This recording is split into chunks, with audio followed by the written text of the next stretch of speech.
रोका गया, जावेद राणा जी को नहीं रोका गया, तो ये किसकी तरफ दर्शाता है? किसकी तरफ? ये तो जुगलबंदी है।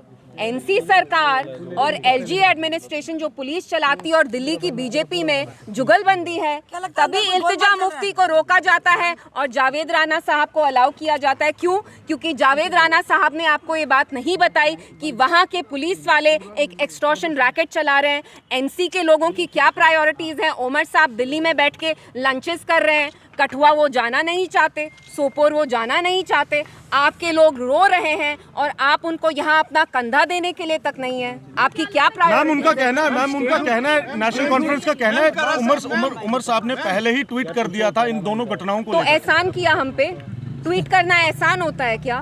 तो फिर मैं भी ट्वीट करके। साहब भी कह रहे हैं कि उमर साहब फुलफिल नहीं कर पा रहे हैं अपनी जो उन्होंने वादे किए, कमिटमेंट्स की थी। देखिए, कमिटमेंट तो अलग बात थी, वो रैशनलाइजेशन ऑफ रिजर्वेशन हो, 200 यूनिट इलेक्ट्रिसिटी हो, लेकिन सबसे पहले जान है तो जहान है।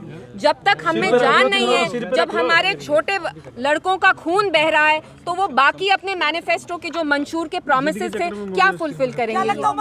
बस थैंक यू। आपने देखा सर्किट हाउस से भी मुझे निकाल दिया, तो फिर रात में मैं कहीं और जाके रहने के लिए मैं चली गई। Anyways that's not the point. मेरे जो 2 PSOs हैं जिनकी रिस्पॉन्सिबिलिटी है मेरी सिक्योरिटी, उनकी कोई गलती नहीं थी। रातों रात उनको सस्पेंड किया। इनको आधा घंटा लगा मेरे 2 PSOs को सस्पेंड करने के लिए। उनका नाम हमीद और बशार। 2 PSOs निकाले। उनकी ये गलती है कि उनने मुझे रोका नहीं, क्योंकि वो भी उनका कुछ ना लेना था ना देना था। मैंने कहा मैं चोर की तरह रात में फरार हुई हूँ श्रीनगर से। आप लोग मुझे जानते हैं, मैंने यहाँ प्रेस से बहुत बार बात की है। क्या मैं कोई देशद्रोही हूँ? क्या मैंने आपके साथ कभी कोई बदतमीजी की है? क्या मैंने यहाँ कोई लॉ तोड़ा है? मैंने कानून तोड़ा है? क्या मैं बैंक लोन डिफॉल्टर हूँ? क्या मैंने हवाला किया है? मैं चोर हूँ? नहीं।